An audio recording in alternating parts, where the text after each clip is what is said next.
Alice's Adventures in Wonderland by Lewis Carroll. Chapter II, The Pool of Tears. "Curiouser and curiouser," cried Alice. She was so much surprised that for the moment she quite forgot how to speak good English. "Now I'm opening out like the largest telescope that ever was." Goodbye, feet. For when she looked down at her feet, they seemed to be almost out of sight. They were getting so far off. "Oh, my poor little feet. I wonder who will put on your shoes and stockings for you now, dears. I'm sure I shan't be able. I shall be a great deal too far off to trouble myself about you. You must manage the best way you can. But I must be kind to them," thought Alice, "or perhaps they won't walk the way I want to go. Let me see, I'll give them a new pair of boots every Christmas." And she went on planning to herself how she would manage it. Curiouser, beyond or deviating from the usual or expected. "They must go by the carrier," she thought. "And how funny it'll seem, sending presents to one's own feet. And how odd the directions will look. Alice's right foot, Esquire, hearthrug near the fender, with Alice's love. Oh dear, what nonsense I'm talking." Just then her head struck against the roof of the hall. In fact, she was now more than 9 feet high, and she at once took up the little golden key and hurried off to the garden door. It was as much as she could do, lying down on one side, to look through into the garden with one eye. But to get through was more hopeless than ever. She sat down and began to cry again. "You ought to be ashamed of yourself," said Alice, "a great girl like you." She might well say this, to go on crying in this way. Carrier, someone whose employment involves carrying something. "Stop this moment, I tell you." But she went on all the same, shedding gallons of tears, until there was a large pool all round her, about 4 inches deep and reaching half down the hall. After a time, she heard a little pattering of feet in the distance, and she hastily dried her eyes to see what was coming. It was the White Rabbit returning, splendidly dressed, with a pair of white kid gloves in one hand and a large fan in the other. He came trotting along in a great hurry, muttering to himself as he came, "Oh, the Duchess, the Duchess. Oh, won't she be savage if I've kept her waiting?" Alice felt so desperate that she was ready to ask help of anyone. So, when the rabbit came near her, she began in a low, timid voice, "If you please, sir." The rabbit started violently, dropped the white kid gloves and the fan, and scurried away into the darkness as hard as he could go. Alice took up the fan and gloves, and, as the hall was very hot, she kept fanning herself all the time she went on talking. "Dear, dear, how queer everything is today." Pattering rain gently. "And yesterday things went on just as usual. I wonder if I've been changed in the night. Let me think. Was I the same when I got up this morning? I almost think I can remember feeling a little different. But if I'm not the same, the next question is, who in the world am I? Ah, that's the great puzzle." And she began thinking over all the children she knew that were of the same age as herself, to see if she could have been changed for any of them. Puzzle, a particularly baffling problem that is said to have a correct solution. I'm sure I'm not Ada, she said, for her hair goes in such long ringlets, and mine doesn't go in ringlets at all. And I'm sure I can't be Mabel, for I know all sorts of things, and she knows such a very little. Besides, she's she and I'm I, and oh dear, how puzzling it all is. I'll try if I know all the things I used to know. Let me see. 4 times 5 is 12, and 4 times 6 is 13, and 4 times 7 is, oh dear. I shall never get to 20 at that rate. However, the multiplication table doesn't signify. Let's try geography. Ringlet, a round shape formed by a series of concentric circles. London is the capital of Paris, and Paris is the capital of Rome, and Rome. No, that's all wrong, I'm certain. I must have been changed for Mabel. I'll try and say, how doth the little? And she crossed her hands on her lap as if she were saying lessons, and began to repeat it, but her voice sounded hoarse and strange. And the words did not come the same as they used to do.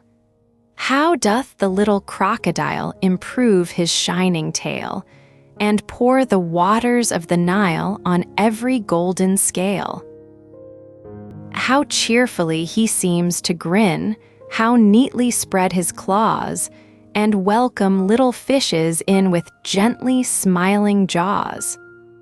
I'm sure those are not the right words, said poor Alice, and her eyes filled with tears again as she went on. I must be Mabel after all, and I shall have to go and live in that poky little house, and have next to no toys to play with, and oh, ever so many lessons to learn. No, I've made up my mind about it. If I'm Mabel, I'll stay down here. It'll be no use their putting their heads down and saying, "Come up again, dear." I shall only look up and say, "Who am I then?" Pokey, a correctional institution used to detain persons who are in the lawful custody of the government. Tell me that first, and then if I like being that person, I'll come up. If not, I'll stay down here till I'm somebody else. But oh dear, cried Alice with a sudden burst of tears, I do wish they would put their heads down.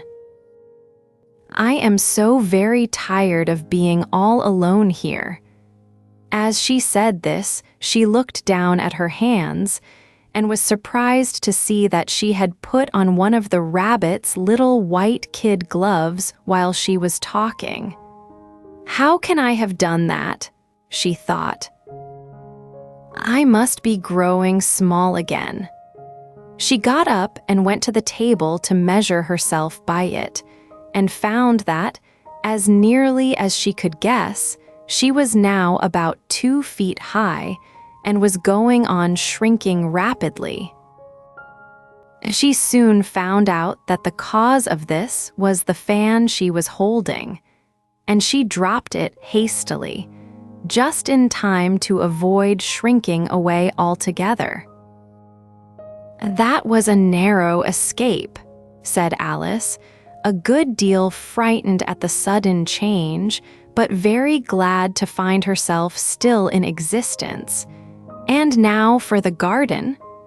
And she ran with all speed back to the little door. But, alas, the little door was shut again, and the little golden key was lying on the glass table as before. And things are worse than ever, thought the poor child. For I never was so small as this before, never. And I declare it's too bad that it is." As she said these words, her foot slipped, and in another moment, splash, she was up to her chin in salt water.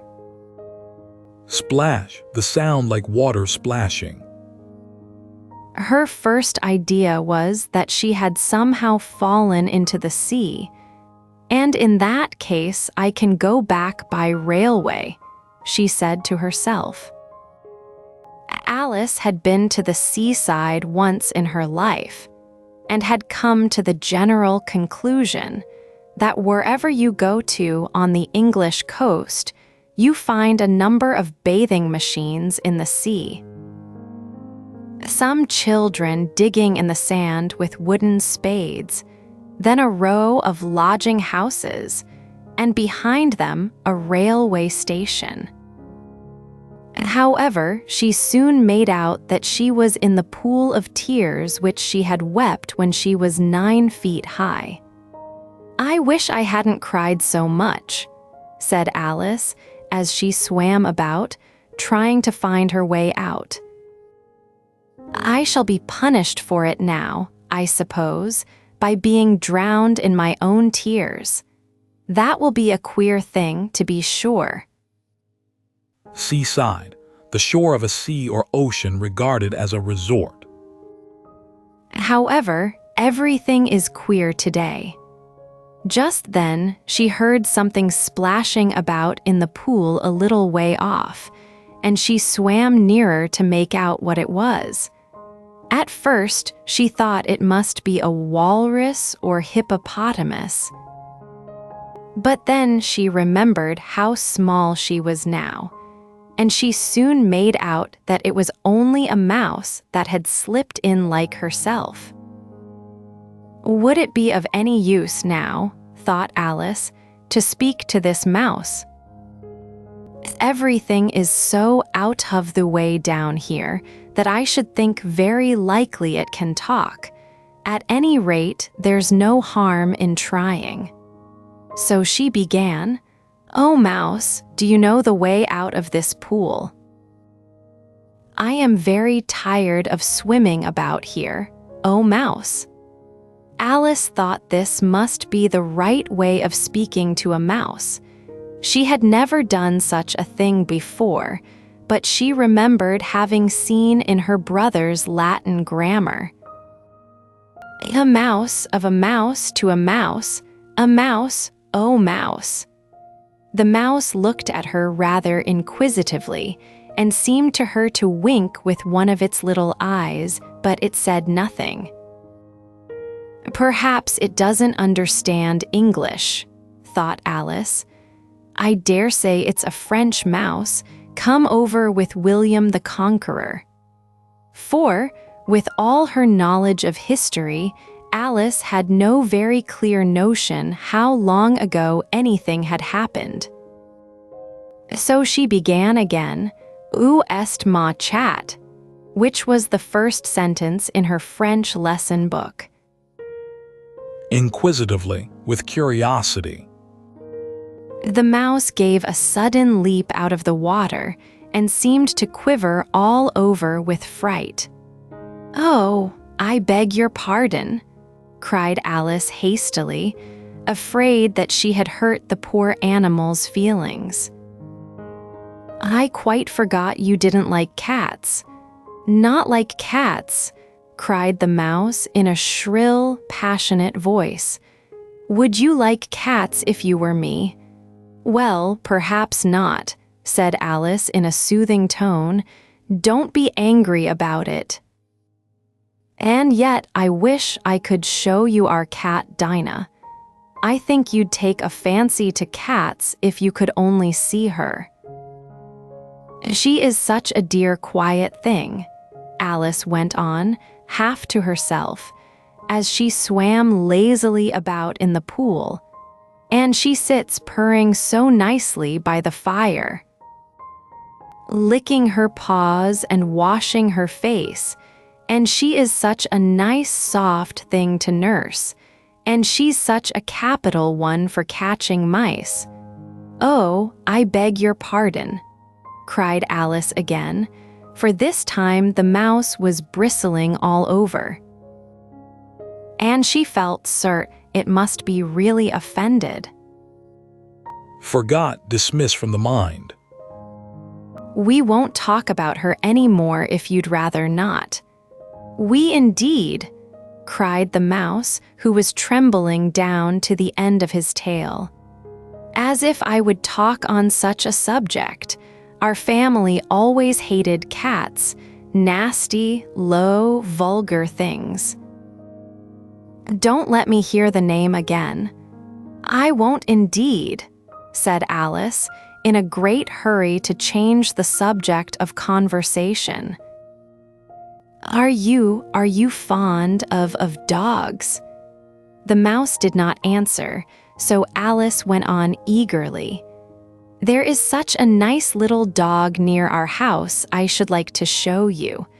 A little bright-eyed terrier, you know, with such long curly brown hair. Terrier. Any of several usually small, short-bodied breeds originally trained to hunt animals living underground. And it'll fetch things when you throw them, and it'll sit up and beg for its dinner, and all sorts of things. I can't remember half of them, and it belongs to a farmer, you know, and he says it's so useful, it's worth £100. He says it kills all the rats and, oh dear, cried Alice in a sorrowful tone, I'm afraid I've offended it again. For the mouse was swimming away from her as hard as it could go, and making quite a commotion in the pool as it went. So she called softly after it, Mouse dear. Do come back again, and we won't talk about cats or dogs either if you don't like them. When the mouse heard this, it turned round and swam slowly back to her. Its face was quite pale with passion.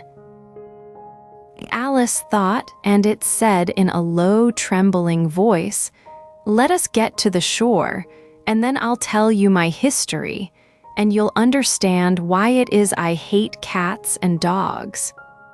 It was high time to go. For the pool was getting quite crowded with the birds and animals that had fallen into it. There were a duck and a dodo, a lory and an eaglet, and several other curious creatures. Alice led the way, and the whole party swam to the shore. Swam, travel through water. Tonight's words, curiouser, carrier, pattering, puzzle. Ringlets, pokey, splash, seaside. Inquisitively, forgot, terrier, swam.